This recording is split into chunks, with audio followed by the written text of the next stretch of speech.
What is the subject that we are going to discuss this morning? Anatta.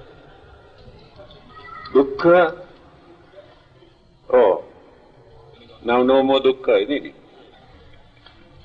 it? Anicca also completed. So now anatta. So what is the English word for anatta? No, so in the end, we cannot find any substance to remain forever without changing. That is called unsubstantiality. Do you know, religion is a very peculiar subject. Religions always try to explain something which we cannot understand. This is the duty of a religion. If we can understand, we do not pay much attention. Take for example, religion talk about God. There is nobody in this world who has seen the God. But belief is very strong. No one can prove actually the existence of God, only belief. Religion talk about heaven and hell. People very strongly believe that there is a heaven and there is a hell. But no one has seen and nobody knows where they are. Religion also talks that there is a soul. But nobody knows what it is and where it is, how it took life. But people believe. People believe that there will be another life after their death. But very difficult to prove. These are the ingredients that religions use. Now, if we remove all these items from religion, there is nothing to remain as religion.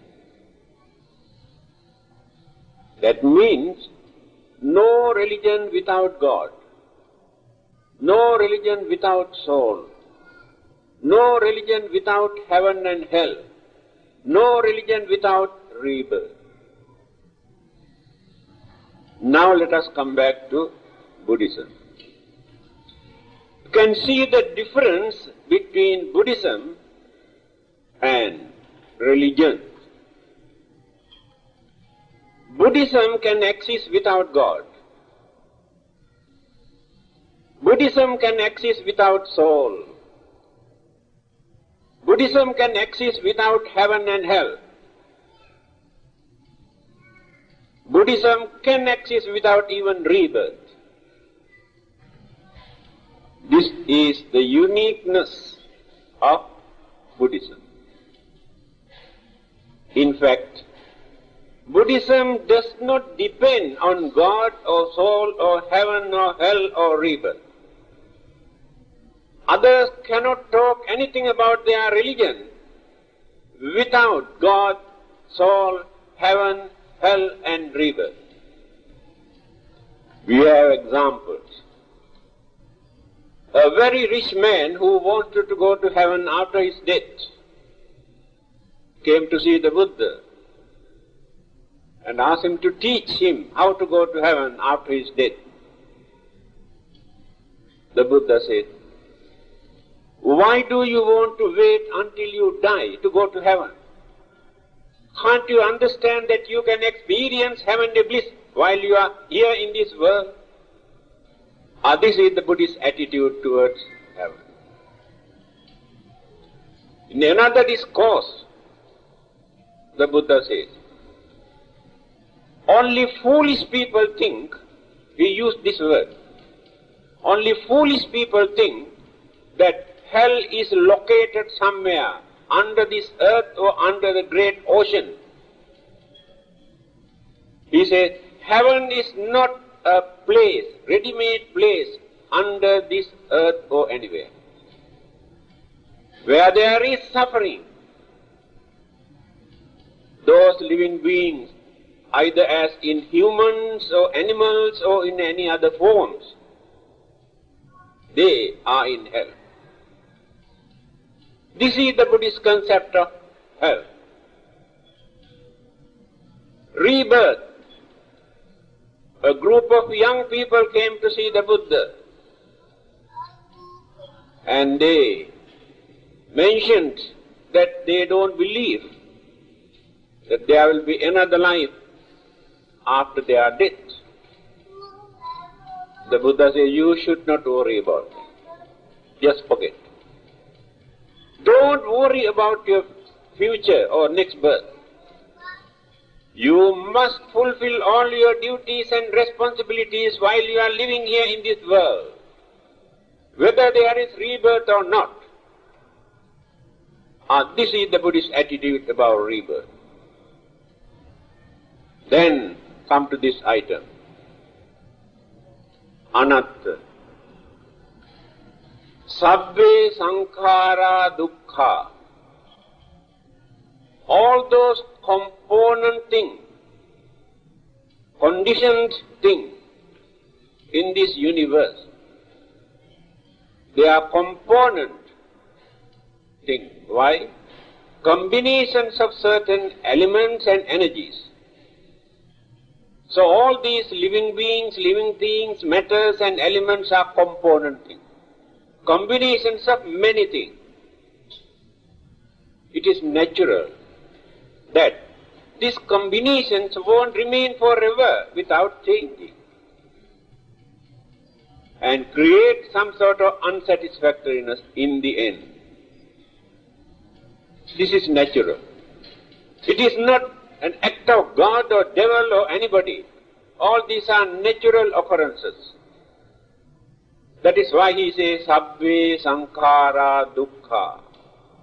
All these living things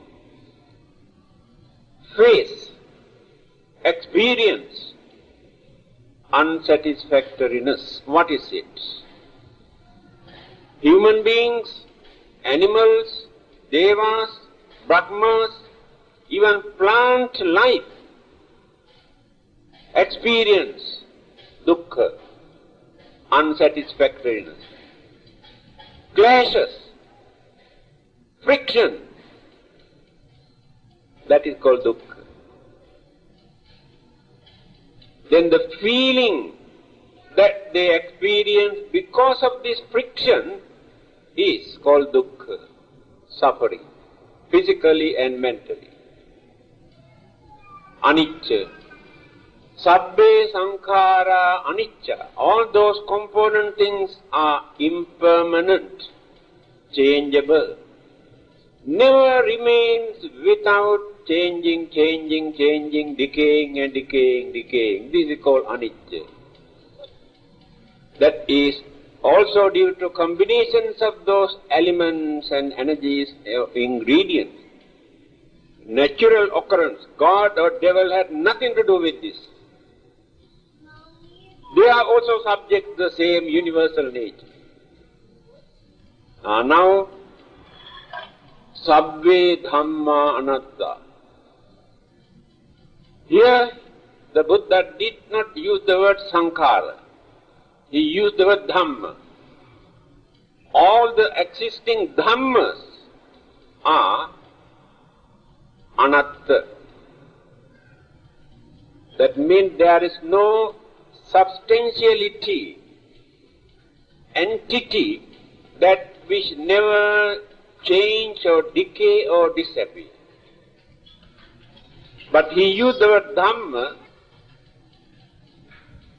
because of space and nirvana.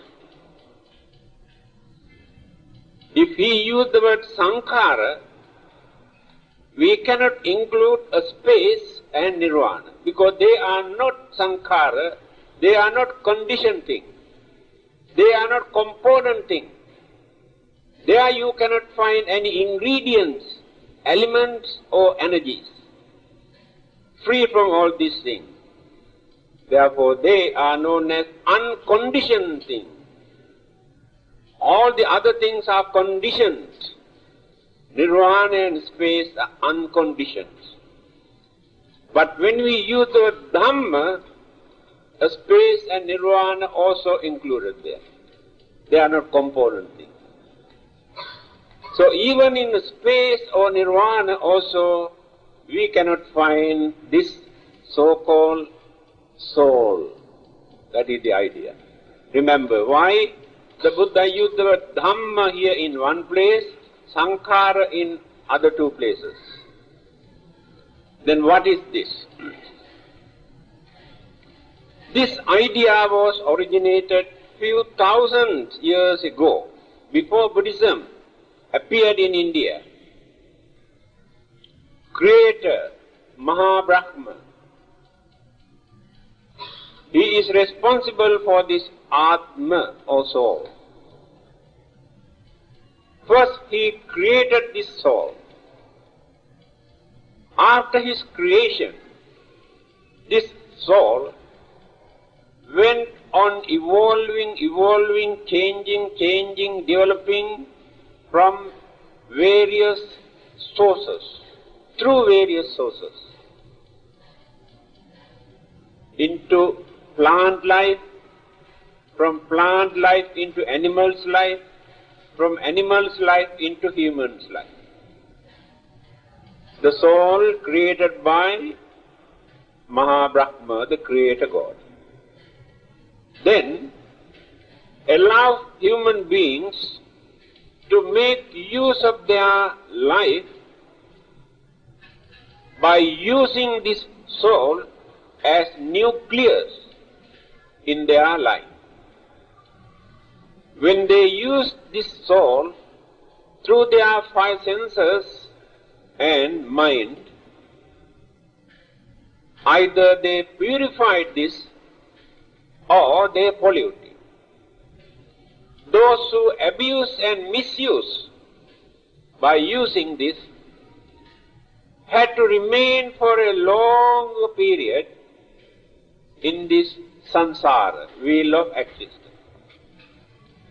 Those who purify this soul without polluting, misusing it, after for a short period, the God, the Creator, again absorb into the same Brahma world. Then the eternal life will be there. That is called union with Brahma. This is the Hindu concept of eternal salvation. The soul created by the God, when it is completely purified by the man, using his mind, absorbed by the God, and allow this person to remain or to lead a permanent or eternal life. Those who have abused and misused and polluted this soul remain in this samsara by taking different forms, either as suffering, either human beings or animals or ghosts or devils or spirits. Then there will be suffering. So the God is watching how we use our soul. So one day, when the God would satisfy by knowing we have not polluted this, then again He will take one by one, release us from suffering. When this belief was very prominent in India, so more than 2000 500 years ago, the Buddha appeared. He analyzed, explained. There are many discourses, debates, dialogues, arguments regarding this subject. When you read Majjhima Nikaya Sutra Pitaka, Digha Nikaya Brahmajala Sutra, you can see how the Buddha has analyzed, explained this concept of soul or Atta. He says, at that time, people had no clear vision or knowledge about the definitions of human mind. It is due to the lack of understanding of the nature of human mind, people have created this concept of soul or Atta. Because when we analyze all the existing ingredients in our life, matters or elements or energies, there is nothing to remain as soul. Let us take 4 mental faculties. Combinations of these 4 mental faculties is called mental energy. Our Vedana, Sanya, Sankhara, Vijnana. Our feeling or sensation, one of the mental faculties. Body cannot experience this.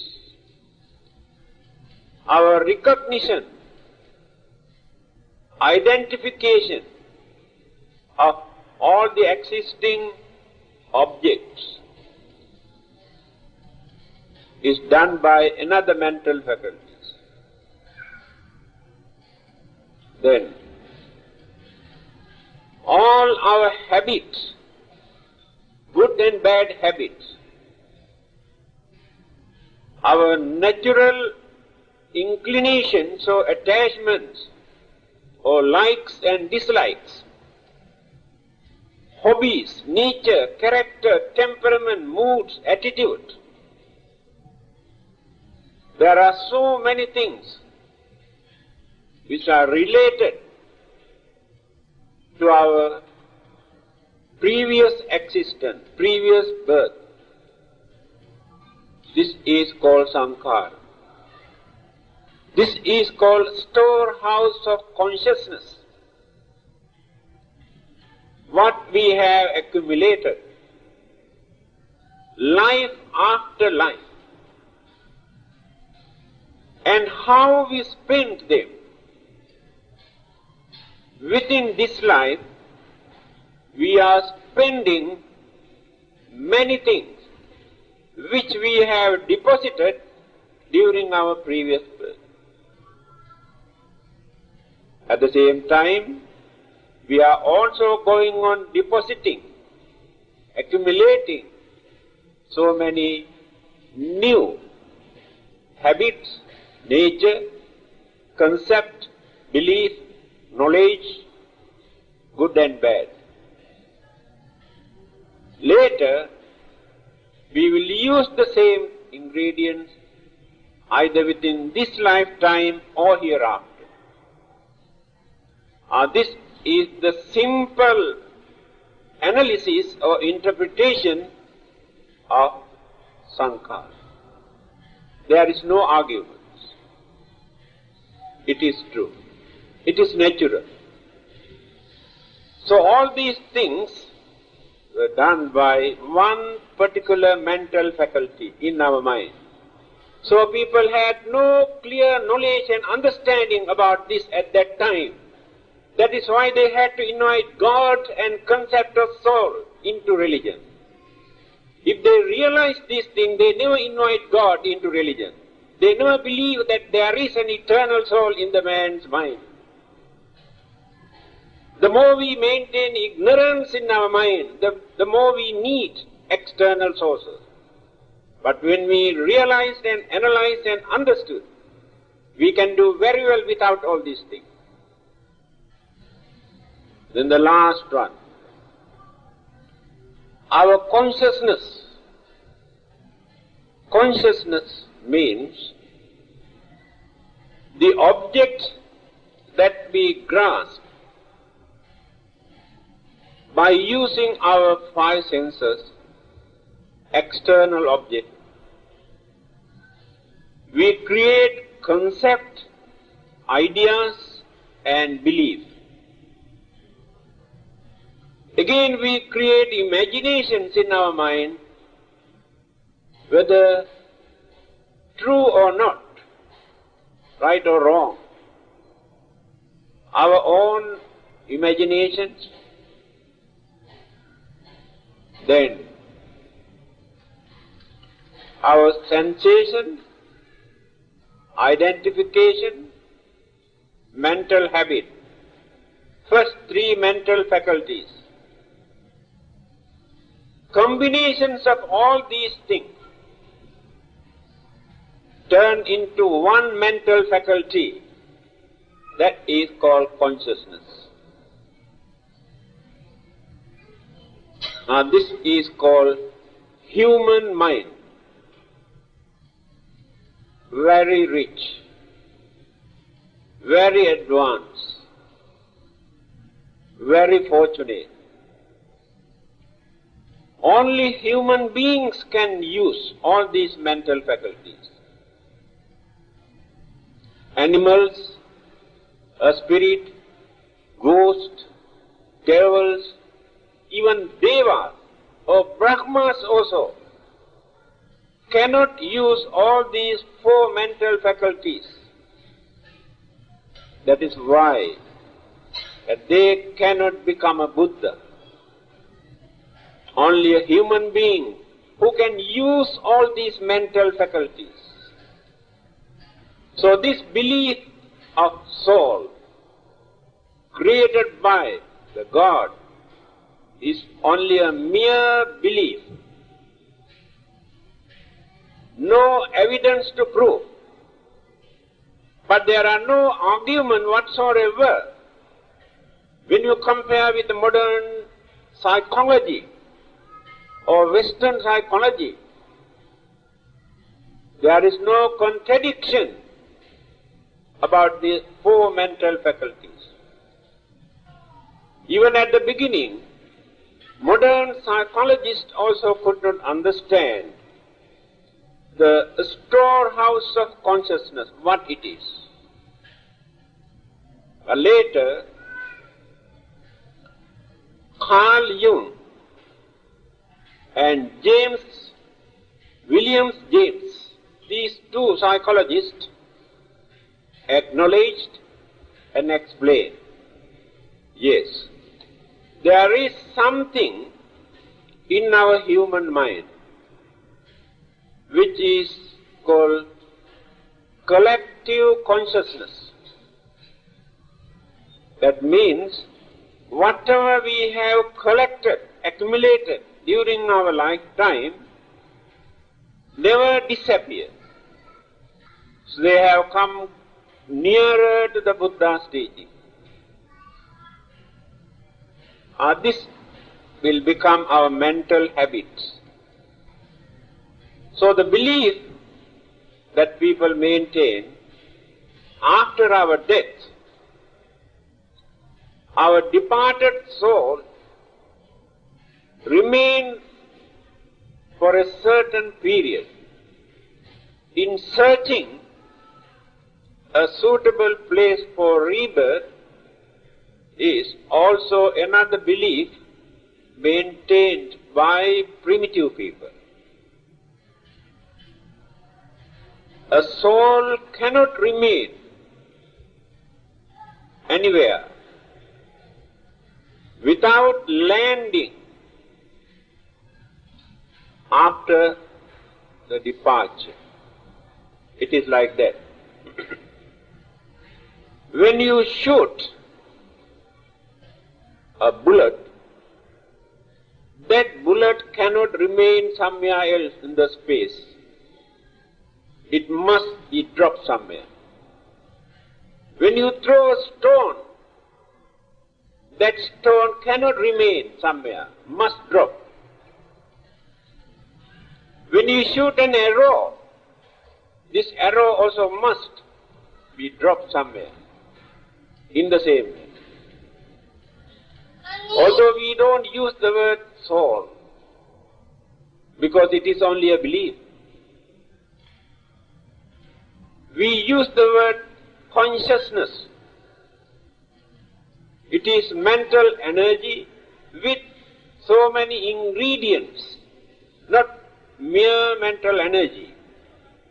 When this mental energy, consciousness, is transmitted or departed, it will never remain somewhere floating without landing. Refer to the Buddha to find out what he has said. He said in Sangyutta Nikaya Sutra Pitaka, Viññānaṁ mātukuchismiṁ okkamati, that departed consciousness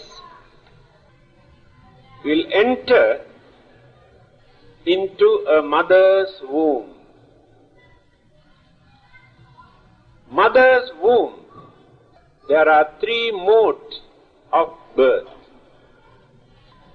Andaja, Jalabhuja, Sansedaja, Opapatika. Three modes of birth. Certain living beings, called Andaja, egg born. Conception takes place in egg. Birds, reptiles, the life originates in the egg. This is one group. Jalabhuja, another group, womb born. Humans, many kind of animals, womb born, but not egg born. Third group is called Sansedaja, a spontaneous. A spontaneous means without father and mother, due to the combinations of so many elements, moisture born, worms, bacteria, germs, and certain insects, moisture born. The last group is called Opapatika, spontaneous, suddenly appear without father and mother. They remain as they appeared, without any changes. No babies, no old age. They remain as they appear. After they are dead, they suddenly disappear. There is nothing to remain as corpse or dead bodies. Evaporate, disappear. This is the nature of their life. But there is no soul even in any of those living beings. Only certain elements and energies. So all the other existing religions believe after our death, our departed soul either go to heaven or hell, either to suffer or to enjoy. But this belief is not acknowledged or accepted by the Buddha. he said this is only a belief. In simple language, there is no such thing as soul. It is only a word, concept, belief created by human beings due to lack of understanding of the mind. When we analyze the nature of the mind, there is no place for soul or Atma. Again they say, only human beings have this soul, but not animals. That is why they say we can kill or slaughter animals. They have no soul.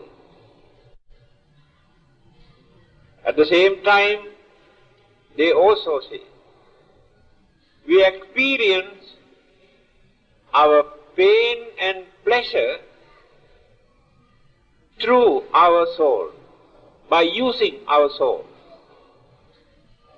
But animals also experience pain and pleasure. If there is no soul in them, how can those animals experience pain and pleasure? So it is not the soul, it is the mind. Animals also have their own mind, but not advanced, not developed like human mind. But they too experience pain and pleasure. They also can understand many things. So the Buddhist concept of this soul is not acceptable to many other religions. To them, there is no religion without a soul. There must be a soul. The Buddha had the courage to tell us that this is only a belief. When he analyzes by using his enlightenment, not simply by using his mythological belief or traditional belief, but by using his enlightenment, he analyzed and explained there is no such thing as soul, although we use in our common language. Anyway, this is not very important issue for us to discuss, because there is nothing to explain. We can do very well without depending on soul, without maintaining any concept or belief in soul, by understanding, analyzing the human life. What is this human life? This is called Pancha Khanda, 5 aggregates. Aggregate means heap, 5 groups. These 5 groups first divide into 2, Nama and Rupa. Nama means mind, energy. Rupa means elements or matters. 2 groups. Mental group, elemental group. Again, elements analyze into 4. Mind again into another 4, 8. What are the 4 groups in our elements or Rupa? This form or this vision the formation or the structure is called rupa. Formation, shape. Humans, animals, two-legged, four-legged, birds, reptiles are forms, different forms. This is called rupa. Then plant, a stone, rocks, hills, jungles, rivers, all these are rupa. Visual object, tangible object. Why does it call rupa? What is the meaning of rupa? Rupam ruppana lakkana. The nature of rupa, or the formation or the form, is that which decay, change.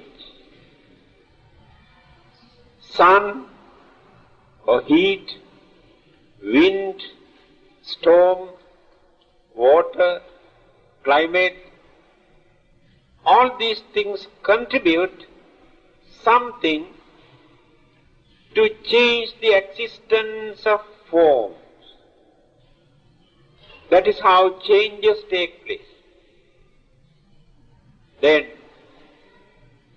now if you keep a piece of wood or chair outside for a few months, you can see sun or the heat or wind and water damage this existing object. That is called rupa. Now if we go and stand there under hot sun for many hours, the color of our skin or the complexion change. This is the nature of rupa, which is changeable due to the existing sources. So all these existing elements and matters are changeable. One existing element changes the existence of another element. One element turns into another element. When you keep cup of water in your fridge, in the freezer, next day you can see a piece of stone there. No more water. So solidity turns into fluidity. Solid becomes fluid. Solid is one element, fluid is another element. But here, solid turns into fluid. You keep this glass of water again for a few hours on the table, again goes back to fluidity. So everything that exists in this world are changeable. This is the nature of form, rupa.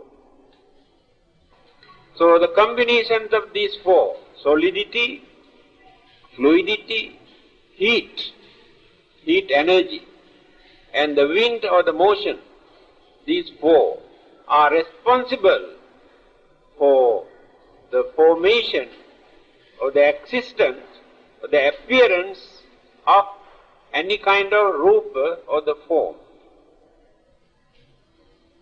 One group. Then the other group, just now I explained, nama or the mind. These four mental faculties, our feeling, sensation, one group.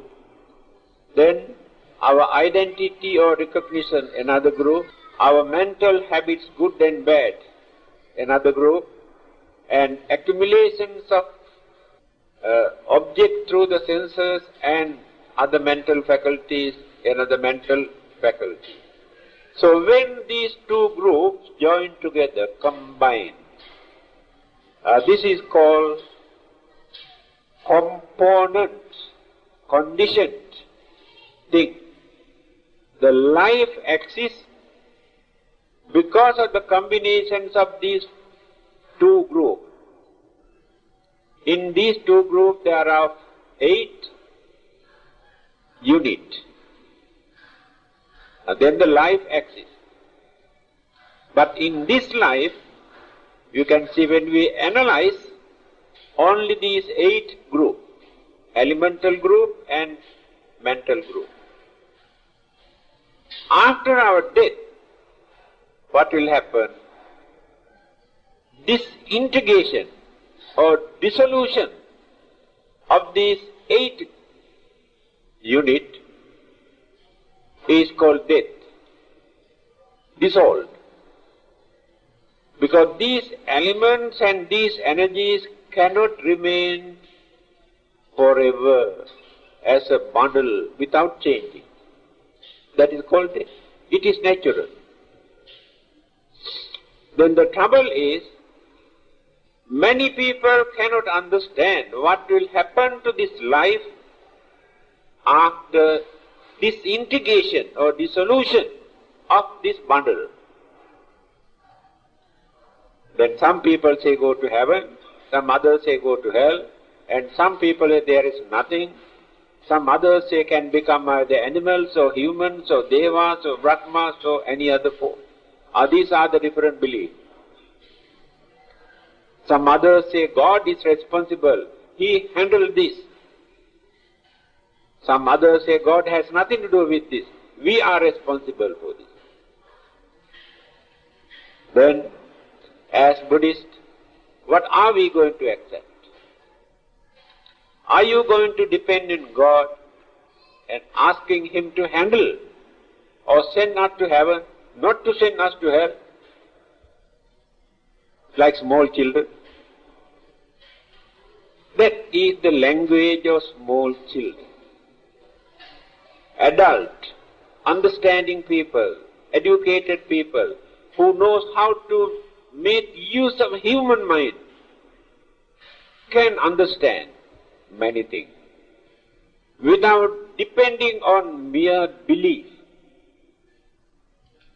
When we analyze our belief, there is no reality, no facts, no truth, just only a belief.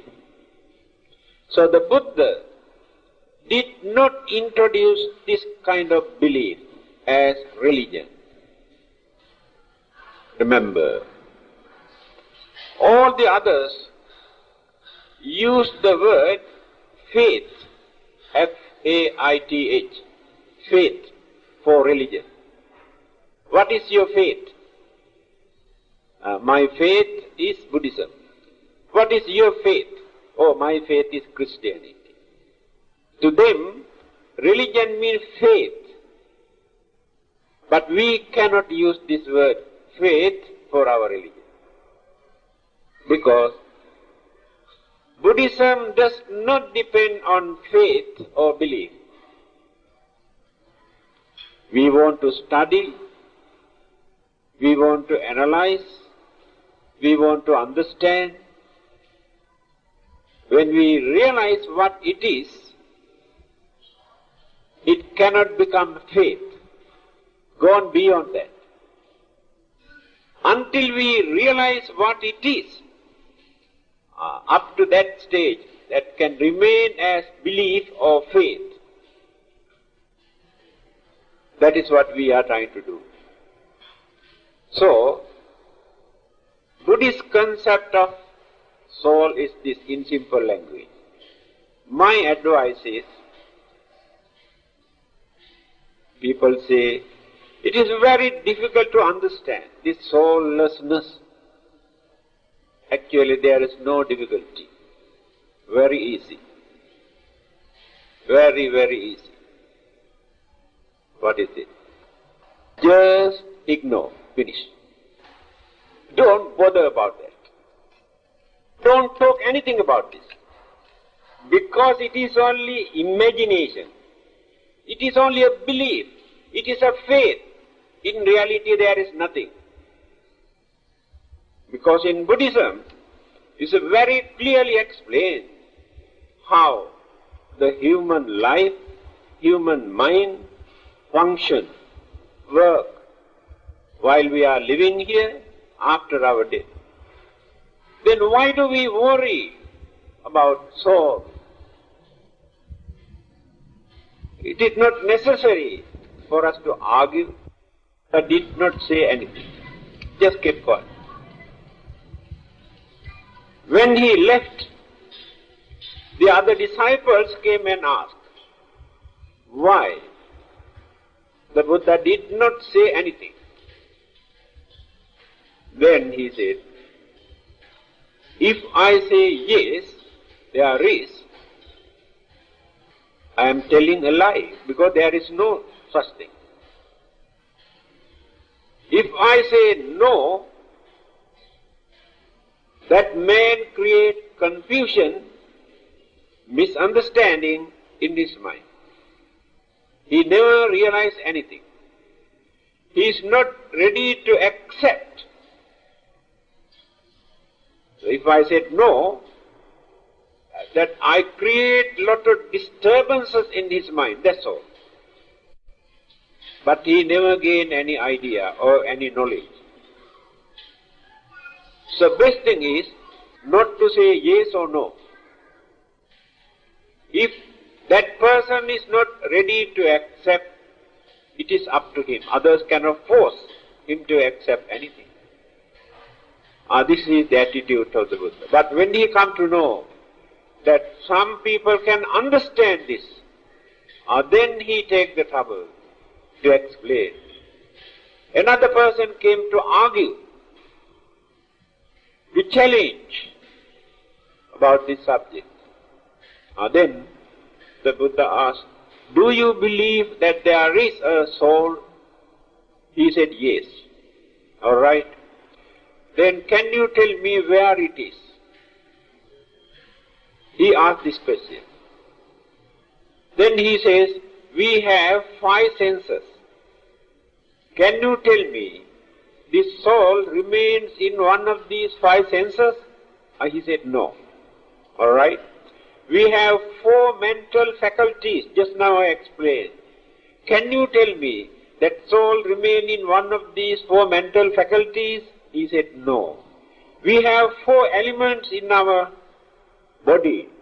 Can you tell me whether the soul is in one of these 4 elements? He said, no. Then where is the soul? You understand? This is the way how Buddha has analyzed and pointed out that this is only a belief. I think this is enough. Don't go beyond that. I told you not to worry about your soul. Don't worry about your soul.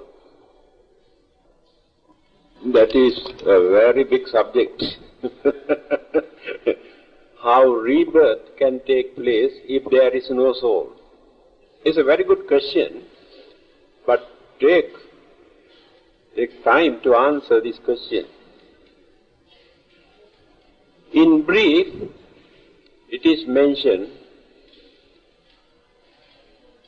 Atite hetavo pancha idani phala panchakam.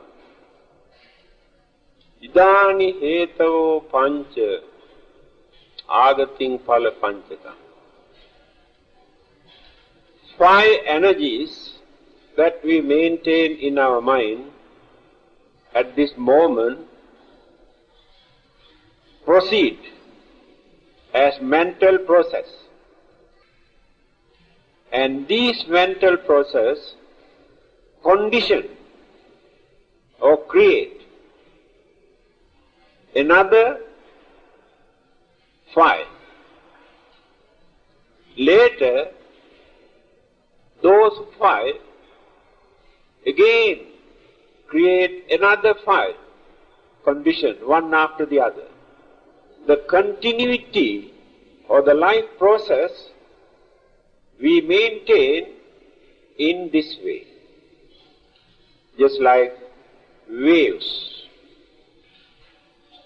When you look at the waves, how it goes up and again goes down and again come up.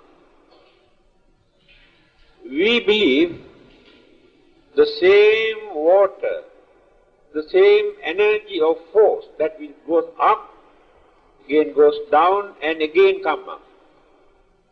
No.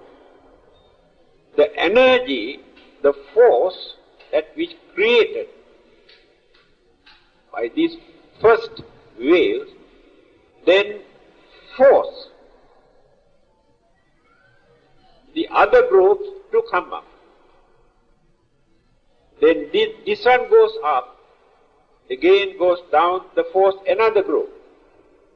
The mental process also works in the same manner. What are these five? Avidya, Trishna, Karma, Upadana, Bhava. These are the five. This is very interesting. The avidya, or the ignorance, is a very strong mental force. What is this ignorance? We have no clear understanding of our life. We do not know why we are here in this world. And we do not know what will happen to us after our death. We do not know why we are not happy. We do not know why we cannot satisfy with this life. We do not know why always we grumble and complain about our life. That is called ignorance. No one is free from this ignorance. We always grumble, complain, accuse because of our ignorance. If we know, we never grumble, never accuse. So ignorance is the main cause. Then this ignorance creates another very strong mental energy, Trishna, Tanha, craving. We maintain this strong craving. This craving again divided into three. Kama Tanha, Bhava Tanha, Vibhava Tanha. Our craving for pleasure, sensual, worldly pleasure. All those existing living beings in the whole universe are fighting because of this. Sensual pleasure, strong craving. Next one, Bhava Tanha, craving for survival, craving for living, craving for eternal life. Every living being is struggling, fighting for survival because of that craving, for living. In the end they want eternal life, craving. Third one is called Vibhava Tanha, craving for non-existence. They crave not to exist again. It is only a craving. Now when they got fed up with their life, when they are very angry, they may commit suicide. Craving for non-existence. Craving is behind. If not, there is another dangerous type of craving for non-existence. They can destroy or they can kill others because of their craving. That means they don't want to allow others to use their things, their belongings, their property. They can burn them, destroy them, but they don't like to see when others come and use. See the danger of this craving. They cannot tolerate. If they are living beings, they can go and kill them. If they are certain things, they can go and burn because of their craving. But they don't want to allow people to use. See how dangerous is this craving. This is the second reason, cause. Third one is karma. Every minute we are going on accumulating either good karma or bad karma. No one can live without doing that. By using our minds, we create good and bad karma. By talking, we create good and bad karma. By doing certain things, we create good and bad karmas. While sleeping also, we create good and bad karma in dreams. Mental habits. Karmic energy is the third one. Then the fourth one is upadana. Because of our craving, we develop very strong attachment. And this attachment becomes the fourth mental energy in our mind for us to proceed all our mental process towards that direction. There is some sort of magnetic power, gravity. Because of this gravity or magnetic power which we develop as attachment, we are bound to this world. Difficulty to cut off the bondages. We are bound to this world because of this attachment. Then, last one is bhava. In the end, accumulations of all these karmic activities that we have performed during our lifetime direct, guide for us to proceed either this way or this way or this way or that way. Then there are so many other forces behind. Ignorance, then craving, karmic forces, attachment. Four forces are behind, pushing. Then one is pulling this way. Bhava, becoming. Then settle down. Either as human beings or animals or ghosts or devas or spirits or this or that. These are the five faculties, energies, sources proceed. When the consciousness is departed from here to have another existence which is called rebirth, but no God there. Only these five. Meaning of sunyata. People think that this is a very big thing. This is another simple subject in Buddhism. Just because the Mahayana Buddhist scholar Nagarjuna has written a lot of books about this, people take this as a very big thing. Sunyata, in English they say voidness, in simple language, emptiness.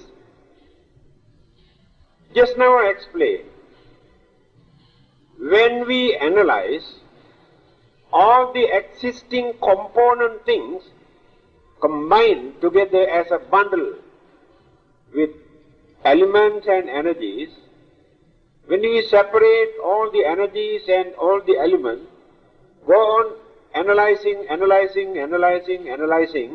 in the end there is nothing to remain as an entity or permanent object.